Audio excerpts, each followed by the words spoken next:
In a cozy little town nestled between rolling hills and winding rivers, there lived a curious little kitten named Kiki.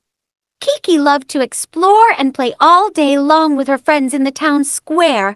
One sunny morning, as Kiki chased after a colorful butterfly, she stumbled upon a group of animals gathered around a big oak tree.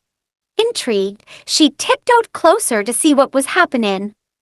To her surprise, the animals were listening intently to Mr. Wise Owl perched atop the tree. He was sharing stories about the importance of learning good habits.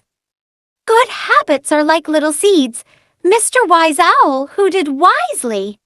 When you plant them and nurture them, they grow into something beautiful and strong. Kiki's ears perked up with curiosity. She wanted to learn more about these mysterious good habits.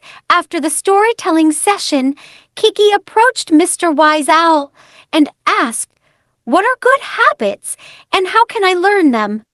Mr. Wise Owl smiled kindly and replied, "Good habits are things we do every day that help us stay healthy, happy, and kind to others. They can be simple things like brushing your teeth, saying, 'Please' and 'Thank you,' or helping a friend in need." Excited to start her journey of learning good habits, Kiki dashed home to share the news with her family. Subscribe educational cartoon.